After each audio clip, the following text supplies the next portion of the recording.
জয় হিন্দ বন্ধুরা, আমি দীপঙ্কর মন্ডল। আপনারা দেখছেন নবান্ন নিমন্ত্রণ। আপনাদের সবাইকে স্বাগত। বন্ধুরা, আমাদের পিসি মানে রাজ্যের মুখ্যমন্ত্রী মমতা বন্দ্যোপাধ্যায়, তৃণমূল নেত্রী মমতা বন্দ্যোপাধ্যায়, তার হয়েছেটা কি, পিসির কি হয়েছে সেটা শুনবেন। পিসি গতকালকে মানে 7ই ডিসেম্বর ব্রিগেড প্যারেড গ্রাউন্ডে, কলকাতার ঐতিহাসিক ব্রিগেড প্যারেড গ্রাউন্ডে সনাতনী হিন্দুদের যে লক্ষ লক্ষ উপস্থিতি, তাদের যে ভালোবাসা, তাদের যে ভগবত প্রেম, 5 লক্ষ কণ্ঠে গীতা পাঠ 5 লক্ষকে ছাপিয়ে গিয়েছিল, ইতিমধ্যে আপনারা জেনে গেছেন। এবং সেটা দেখে পিসির মাথাটা এমন গেছে ঘুরে, তাকে একটা আনুষ্ঠানিকভাবে ডাকা হয়েছিল। তিনি যেহেতু একটা পদে রয়েছেন, রাজ্যের শীর্ষ প্রশাসনিক পদে, মানে উদ্যোক্তারা কেউ আশাও করেননি, কেউ চাননি যে মমতা ব্যানার্জি আসুন। তিনি যথারীতি আসেননি এবং তিনি আজকে যখন উত্তরবঙ্গে রওনা হচ্ছিলেন, উত্তরবঙ্গের কোচবিহারে তার আজকে বিকেলে একটা প্রশাসনিক সভা করার কথা এবং আগামী কালকেও তিনি কোচবিহারে থাকবেন। তো সেখানে তো জোর করে প্রায় নিয়ে যাওয়া হয় বিভিন্ন রকমের যারা সুবিধাভোগী, যারা উপভোক্তা, সরকারি উপভোক্তা, তাদেরকে নিয়ে যাওয়া হবে, একটা ভিড় দেখানোর চেষ্টা করা হবে। তাকে সাংবাদিকরা প্রশ্ন করেছিল যে পিসি আপনি গেলেন না কেন? তো মুখ্যমন্ত্রী জবাব দিলেন যে বিজেপির অনুষ্ঠানে আমি কি করে যাই বলতো? বিজেপির অনুষ্ঠান, বিজেপির কোন নেতা ছিলেন মঞ্চের উপরে? কোন নেতা ছিলেন? বাগেশ্বর ধামের অধিপতি, বাগেশ্বর রাজ যাকে বলা হয়, মহারাজ ধীরেন্দ্র কৃষ্ণ শাস্ত্রী তিনি ছিলেন, সাধ্বী ঋতম্ভরা ছিলেন, স্বামী জ্ঞানানন্দজি মহারাজ ছিলেন, অন্যান্য সাধু সন্তরা ছিলেন, কার্তিক মহারাজ ছিলেন। একজনকে দেখিয়ে দিন রাজ্যের মুখ্যমন্ত্রী মমতা বন্দ্যোপাধ্যায়, আপনাকে আমরা চ্যালেঞ্জ জানাচ্ছি। আপনি আপনার চামচাদের দিয়ে একজনকে দেখিয়ে দিন যে ওটা বিজেপির অনুষ্ঠান ছিল। সনাতন সংস্কৃতি সংসদের অনুষ্ঠান ছিল, গীতা পাঠ হয়েছিল, সেখানে যে আবেগের বহিঃপ্রকাশ হয়েছে এবং এটাকে অনেকে মহাকুম্ভের সঙ্গে তুলনা করছেন কোনোভাবে মহাকুম্ভের সঙ্গে। মহাকুম্ভ তো অতুলনীয়, সেখানে বিশ্বের সর্বাধিক মানুষ জমায়েত করেছিলেন।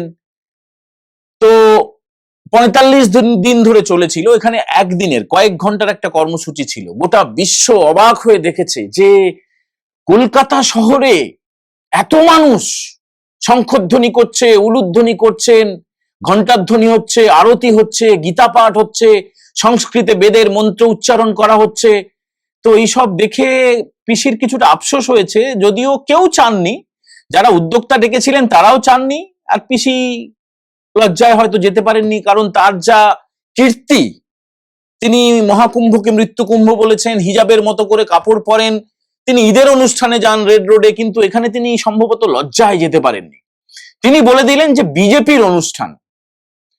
আপনারা কিছু দৃশ্য ইতিমধ্যে দেখেছেন এবং আরো একবার দেখুন।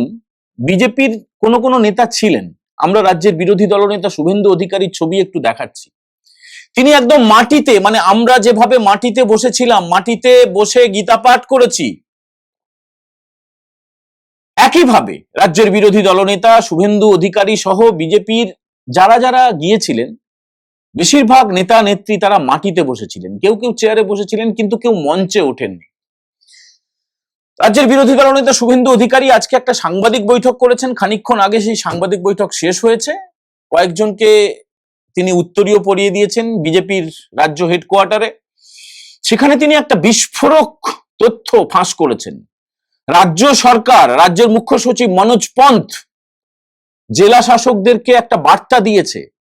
সেখানে বলা হয়েছে যে ভোটের আগে প্রত্যেকটা এলাকায় এলাকায় একটা করে সভা করতে হবে, সেখানে 50% মহিলাকে জোগাড় করতে হবে, সেখানে সেই উপস্থিত জনতার উদ্দেশ্যে রাজ্য সরকারের যে বিভিন্ন কর্মসূচি সেগুলোকে প্রচার করতে হবে, মমতা ব্যানার্জির ছবি দেওয়া থাকবে। মানে রাজ্য প্রশাসনকে ব্যবহার করে ভোট প্রচার করা যে কৌশল, পুরনো কৌশল, সেটাকে আরো বেশি করে নগ্ন করে দিচ্ছেন রাজ্যের মুখ্যমন্ত্রী মমতা বন্দ্যোপাধ্যায়। গত বিধানসভা নির্বাচনে 2021 সালে আপনারা জানেন যে নন্দীগ্রামে তিনি প্রার্থী হয়েছিলেন এবং শুভেন্দু অধিকারীর কাছে তিনি 1956 ভোটে হেরেছিলেন। তারপরে উপনির্বাচনে তাকে জিতে আসতে হয়েছিল। তিনি একজন হেরো মুখ্যমন্ত্রী, কম্পার্টমেন্টাল মুখ্যমন্ত্রী। সেই মুখ্যমন্ত্রী গত বিধানসভা ভোটে 2021 সালে তিনি নন্দীগ্রামে গিয়ে হঠাৎ করে তিনি বললেন কে তাকে ধাক্কা দিয়েছে, কি একটা আক্রমণ হয়েছিল কি তিনি গাড়ির যেখানে পা রেখেছিলেন তার দরজায় তার সেই দরজাটা চেপে গিয়েছিল পায়ের ওপরে, এবং তিনি গোটা ভোটের প্রচারটা পায়ের ব্যান্ডেজ জড়িয়ে হুইল চেয়ারে করে হাঁটতে হাঁটতে হুইল চেয়ার গড়িয়ে গড়িয়ে তিনি প্রচার করেছিলেন। তো এবার কি তিনি ক্র্যাচ ব্যবহার করবেন? কারণ একই জিনিস তো বারবার লোকে খাবে না। শুভেন্দু বাবু যেটা ইঙ্গিত দিয়েছেন আজকে, তিনি বলেছেন যে এবার তিনি ক্র্যাচ খুঁজে বেড়াচ্ছেন, ক্র্যাচ দেখিয়ে হয়তো তিনি ভোটের প্রচার করবেন। এবং এই যে আগাম যে সিদ্ধান্তগুলো, আগাম যে পরিকল্পনাগুলো একের পর এক ফাঁস হয়ে যাচ্ছে, সে ব্যাপারে আপনারা কি মনে করছেন? যে সত্যি কি ক্র্যাচ ব্যবহার করবেন, নাকি নতুন কোনো অস্ত্রের খোঁজ চলছে? অনেকে বলছেন তার যে বিধায়ক হুমায়ুন কবির, তার প্রিয় বিধায়ক, তিনি এখনো পর্যন্ত কিন্তু ইস্তফা দেননি। তিনি এখনো তৃণমূলেরই বিধায়ক। তাকে যদিও তৃণমূল কংগ্রেস সাসপেন্ড করেছে, কিন্তু বিধানসভায় তার নামের পাশে তৃণমূল কংগ্রেসই লেখা রয়েছে। তিনি কিছুদিন আগে মুর্শিদাবাদের বেলডাঙ্গায় বাবরি মসজিদের নামে সেখানে ভিত্তিপ্রস্তর স্থাপন করেছেন, বিরাট ভিড়ও হয়েছিল। তারপরে হঠাৎ করে এই 5 লক্ষ কণ্ঠে গীতা পাঠের দিনেই তিনি ঘোষণা করেছেন 1 লক্ষ কণ্ঠে কোরআন পাঠ করবেন। দেখুন, যে কোনো ধর্মীয় গ্রন্থ যে কোনো ধর্মের মানুষ পাঠ করতে পারেন, সেটা নিয়ে কারো কোনো আপত্তি থাকার কথা না। কেউ বাইবেল পাঠ করবেন, কেউ কোরআন পাঠ করবেন, জিন্দাবেস্তা পাঠ করবেন, ত্রিপিটক পাঠ করবেন, তার ব্যাপার।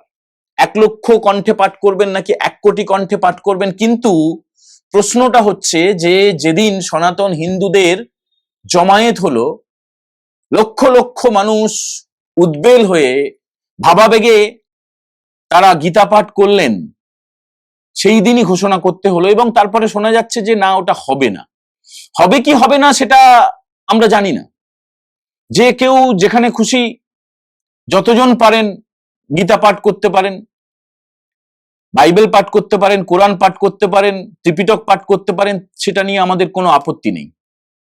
আমরা খুশি হব যে যে যার ধর্মের তার গ্রন্থ পাঠ করছেন এবং সমাজে একটা কোনো বার্তা দিতে চাইছেন।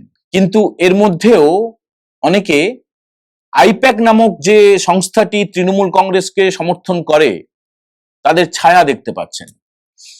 এই যে এসআইআর চালু থাকাকালীন, মানে ভোটার তালিকায় যে নিবিড়ভাবে সংশোধন চলছে, সেখানে আইপ্যাকের কর্মীদেরকে দেখা যাচ্ছে বিডিও অফিসে বসে বসে তারা বিভিন্ন রকম নাম তোলার চেষ্টা করছে। সর্বশেষ যে নির্দেশিকা এসছে বিএলওদের কাছে, যে প্রোজিনি ম্যাপিং এ যে মহিলাদের নাম ঢোকানো হয়েছে এই এসআইআর এর তালিকায়, যেটা খসড়া ভোটার তালিকায় প্রকাশিত হতে পারে, সেখানে কিন্তু প্রোজেনি ম্যাপিং এ আবার নতুন করে খোঁজ খবর নেওয়া হচ্ছে যে শ্বশুরকে বাবা সাজিয়ে দেওয়া হয়নি তো, কাকাকে, জ্যাঠাকে, পিসেমশাইকে বাবা বা অন্য কোনো পরিচয় দেওয়া হয়নি তো। নিবিড়ভাবে প্রশিক্ষণ চলছে, বিএলওদেরকে নতুন ভাবে নির্দেশিকা দেওয়া হয়েছে। আর একটা বড় কেলেঙ্কারি ফাঁস করেছেন শুভেন্দু বাবু, সেটা হচ্ছে জব কার্ড কেলেঙ্কারি। 1 কোটিরও বেশি ভুয়া জব কার্ড রয়েছে রাজ্যে, যেটা দেখিয়ে সেন্ট্রাল গভর্নমেন্টের অর্থাৎ কেন্দ্রীয় সরকারের কোটি কোটি টাকা তোলা হয়েছে, কোটি কোটি টাকা তোলা হয়েছে। বিরাট বড় স্ক্যাম সামনে আসতে চলেছে। বন্ধুরা, আপনারা গতকালকের ছবি দেখেছেন, আজকে আরো একটু দেখে নিন, আরো একটু বুঝে নিন। গতকালকের এই জমায়েতে, এই মহান সমাবেশে, এই গীতা পাঠের সমাবেশে যারা শরিক হয়েছিলেন তারাও আরো একবার দেখে নিন। যারা যেতে পারেননি, বাড়িতে বসে গীতা পাঠ করেছেন, বাড়িতে বসে পুজো আর্চা করেছেন, আহ্নিক করেছেন, তারাও আরো একবার দেখে নিন। কৃষ্ণ কৃষ্ণ হরে হরে, কৃষ্ণ কৃষ্ণ হরে হরে পাঠ ঘরে ঘরে। এবার আমাদের মধ্যে উপস্থিত হচ্ছেন বাগেশ্বর ধামের শ্রী ধীরেন্দ্র কৃষ্ণ শাস্ত্রী। এবার আমাদের মধ্যে উপস্থিত হবেন বাগেশ্বর ধামের শ্রী ধীরেন্দ্র কৃষ্ণ শাস্ত্রী। জয় জয় শ্রীরাম, জয় শ্রীরাম, জয় জয় শ্রীরাম, জয় জয় শ্রীরাম, জয় জয় শ্রীরাম। কৃষ্ণ কৃষ্ণ হরে হরে, আরো জোরে বলতে হবে, কৃষ্ণ কৃষ্ণ হরে হরে,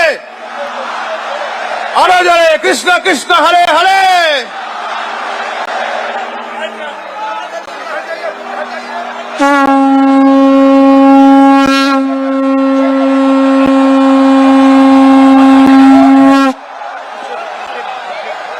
আপনারা আপনারা কেউ এমন কিছু করবেন না, পিছিয়ে যান, পিছিয়ে যান, পিছিয়ে যান, আপনারা পিছিয়ে যান, পিছিয়ে যান, আপনারা সকলকে বলছি পিছিয়ে যান আস্তে আস্তে করে, কেউ এগোবেন না। गीता सुगीता कर्तव्यः किमन्यै शास्त्र विस्तरै या स्वयं पद्मनाभस्य मुख पद्माद्रिश्रुतः।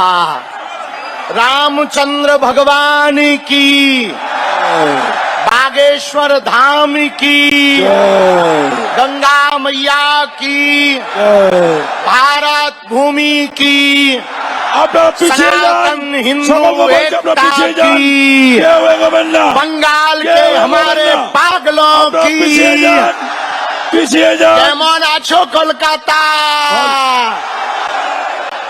আমি পিছিয়ে যাও, তোমাকে পিছিয়ে যাও। ভালোবাসি কলকাতা। পিছিয়ে যাও, পিছনে যাও। হারে হারে। महादेव। आज हमको बहुत प्रसन्नता हो रही है।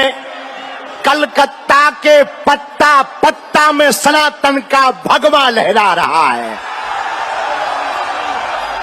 आज हमको प्रसन्नता है भगवान श्री कृष्ण के बांग में, भगवान श्री कृष्ण का ही बांगमय स्वरूप गीता जी हैं, जिस गीता के ज्ञान से अर्जुन ने कौरवों की सेना को धराशायी किया था। हमें पक्का भरोसा है भारत का हिंदू पढ़ेगा गीता, जिएगा गीता, तो सनातन विरोधियों को धराशायी करेगा। महाराज महाराज महाराज लगे तो पूज्य श्री महाराज प्रदीप्तानंद जी महाराज, महाराज पूज्य श्री महाराज, गीतामणि महाराज, जी महाराज एवं महाराज। पूज्या दीदी माँ रितंभरा जी, हमारी बुआ जी, पूरे संतों का महाकुंभ लगा है। ये कोलकाता की नगरी, माँ भगवती काली की नगरी आज बड़ी सौभाग्यशाली हुई है।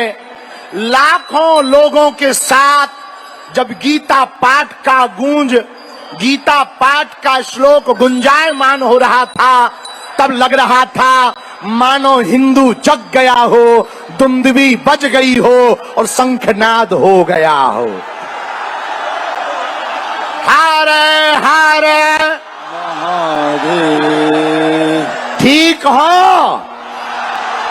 आनंद में हो। क्या हिंदू एक होगा? गीता जी हमारे भारत की शान है। गीता हमारा स्वाभिमान है। गीता ग्रंथ महान है और भारत गीता से है और गीता जी भारत से है। भारत में गीता समाई है और गीता जी में भारत समाया हुआ है। पश्चिम बंगाल और कोलकाता के प्रियजनों, पूज्य महाराज जी ने अति संघर्ष करके आज एक ऐसा इतिहास लिखा, एक ऐसी क्रांति लाए हैं कि पूरे पश्चिम बंगाल का, कलकत्ता का यह ग्राउंड का पत्ता पत्ता गीता पाठ, घरे घरे राम कृष्ण राम कृष्ण, गीता पाठ, राम कृष्ण, गीता पाठ। जोर से बोलो जरा, राम कृष्ण, गीता पाठ। आज ये जो संकल्प गूंजा, उसका प्रभाव अभूतपूर्व है। हम कोलकाता आकर बहुत प्रसन्नचित हैं। एक दो बात कहना चाह रहे। पहली बात, हम कहेंगे आगे की तरफ मत आओ भैया, पीछे ही बने रहो। महाराज जी भी परेशान हो रहे हैं, प्रशासन भी परेशान हो रहा। भैया ओ ठटरी के बड़े हरा, थोड़ा पीछे हो जाओ, पीछे हो जाओ, थोड़ा पीछे हो जाओ। ভক্তদের পাশে অনুরোধ করছি, थोड़ा ভীষণ पीछे हो চাপ जाओ, হয়ে গেছে, कृपा करके নিজেদের মধ্যে किसी को चोट लग দুর্ঘটনায় जाएगी। পড়বেন, পিছিয়ে যান পিছিয়ে পিছনে যান। एक যান, दो মায়েরা बात हम বাবারা कहना পিছনে चाह যান। रहे हैं। পিছনে যান আপনারা, অনুরোধ আপনারা করছি, পিছনে যান, বাবারা মায়েরা পিছনে যান আস্তে আস্তে করে, আপনার পিছনে যান। नदियां मारो, जब मारो, पीछे ले एकता जाने करती दो। हैं तो सागर बनता है। मिट्टी जब एकता करती है तो ईंटें बनती हैं, लेकिन ईंटें जब एकता करती हैं तो दीवारें बनती हैं, दीवारें जब एकता करती हैं तो मकान बनते हैं, मकान जब एकता करते हैं तो नगर बनता है, नगर जब एकता करते हैं तो जिले बनते हैं, जिले जब एकता करते हैं तो प्रदेश बनता है, और प्रदेश जब एकता करते हैं तो देश बनता है। उसी प्रकार पश्चिम बंगाल के पागलों और हिंदुओं, यदि तुम एकता करोगे तो भारत हिंदू राष्ट्र होकर के रहेगा। भारत को आप निर्णय करना होगा, आप लोगों को गजवाए हिंद चाहते हो या भगवाए हिंद चाहते हो, भारत में तनातनी चाहते हो या सनातनी चाहते हो, तिरंगा में चांद देखना चाहते हो या चांद पर तिरंगा देखना चाहते हो, हिंदुओं में फूट चाहते हो या एकता चाहते हो। कौन कौन हिंदू एकता चाहता है? कौन कौन भारत हिंदू राष्ट्र चाहता है? डरोगे तो नहीं, पीछे हटोगे तो नहीं, भाग तो ना जाओगे। एक उपाय है, पूछो क्या? अरे जोर से तो पूछो। जात पात की करो विदाई, हम सब हिंदू, हम सब हिंदू, हम सब हिंदू। जो राम का नहीं वो किसी, जो राम का नहीं वो किसी। স্ট্যাম্পেড হয়ে যাওয়ার জোগাড়, পিছিয়ে যান পিছিয়ে যান পিছিয়ে যান, বারবার বলছি পিছিয়ে যান, দুর্ঘটনা ঘটতে পারে, আপনারা পিছিয়ে যান, বারবার বলছি আপনারা পিছিয়ে যান, দুর্ঘটনা ঘটবে, মায়েদের কষ্ট হচ্ছে, एक बात बंधन বাচ্চাদের सुनो, মায়েদের কষ্ট হচ্ছে, আপনারা পিছিয়ে যান। क्या भारत में আপনারা সনাতন विदेशी পরম্পরার লোক কেউ এইভাবে आक्रांताओं এগিয়ে के আসবেন नाम না। से कुछ बनना चाहिए? क्या ये भारत बाबर का है, এইভাবে এগিয়ে बाबर আসবেন का না। है कि रघुवर का है, প্রচন্ড বাচ্চাদের কষ্ট হচ্ছে, किसका है? শিশু বাচ্চা আরে জোর সে মহিলাদের তো অসুবিধা বলো। হচ্ছে, আপনারা পিছিয়ে যান, বারবার বলছি रघुवर का है ना। স্ট্যাম্পেড হয়ে যাবে, और আপনারা हिंदुओं এগোবেন को না। एक होना पड़ेगा, আপনাদেরকে বারবার भगवान বলছি, পিছিয়ে लहराना যান। पड़ेगा, और गांव गांव में जाकर के हिंदुओं को পিছিয়ে যান, जगाना মায়েদের অসুবিধা पड़ेगा। হচ্ছে। কি দেখবেন, পিছিয়ে যান না। कौन कौन हिंदू पीछे एकता देखते हैं करेगा? আর যারা पक्का। পিছনে, যারা সামনে দাঁড়িয়ে हमको আছেন, দয়া করে বসুন। प्रशासन भी इशारा कर আপনারা रहा, দয়া आगे করে चोट বসুন। लग जाएगी, इसलिए हम अपनी बात আপনারা দয়া विराम করে कर বসুন। रहे हैं। हम जल्दी फिर से যারা आएंगे, মঞ্চে দাঁড়িয়ে আছেন, फिर से বসুন। আপনাদের बंगाल জন্য আমাদের आएंगे, এগিয়ে দাঁড়া, বসুন। बहुत আপনারা जल्दी বসুন, बंगाल में স্ট্যাম্পেড হবে। कथा करने আপনারা आ বসুন, रहे বসুন। हैं। মঞ্চের উপরে আপনারা বসুন। जो মঞ্চের উপরে राम আপনারা का বসুন, नहीं স্ট্যাম্পেড वो হয়ে যাবে, किसी। আপনারা বসুন। সরে যান, সরে যান। और सुनो, सुनो, नफरत नहीं, हम प्रेम के आदी हैं, पर गर्व से कहते हैं हम हिंदुत्व, সরে যান, অসুস্থ হয়ে যাচ্ছে, हम সরে যান हिंदुत्व, আপনারা। हम हिंदुत्व। সরে যান। भगवान लहराते रहो, मुस्कुराते रहो, आगे चोट न लग जाए, इसलिए हम अपनी बात विराम कर रहे हैं। अगली बार कथा सुनाएंगे तो खूब ठटरी मारेंगे धर्म विरोधियों की। हर हर महा। গতকালকের এই ছবিটা একটা স্থায়ীভাবে আপনাদের মনের মধ্যে আসন করে নিক। আমরা চোখ বন্ধ করলে এখনো কলকাতার ঐতিহাসিক ব্রিগেড প্যারেড গ্রাউন্ডের সেই শঙ্খধ্বনি, সেই উদ্বেল জনতার, উদ্বেল ভক্তদের, তাদের আকুতির শব্দ শুনতে পাচ্ছি। ঘোর কাটছে না, ঘোর কাটছে না। এই ঘোরটা সারা জীবন আমরা বয়ে নিয়ে যেতে চাই। আপনারা কি বলছেন? যারা নবান্ন নিমন্ত্রণ প্রথমবার দেখছেন তারা অবশ্যই চ্যানেলটিকে সাবস্ক্রাইব করবেন, চ্যানেলে জয়েন করতে চাইলে জয়েন করতে পারেন, এবং আপনাদের অনুরোধেই আমরা কিউআর কোড দেওয়া শুরু করেছি। এখানে স্ক্যান করে আপনারা সরাসরি অর্থ সাহায্য পাঠাতে পারেন। আজকের মতো এই এপিসোড আমরা এখানেই শেষ করলাম। সবাই ভালো থাকবেন, আনন্দে থাকবেন। জয় হিন্দ, বন্দে মাতারাম।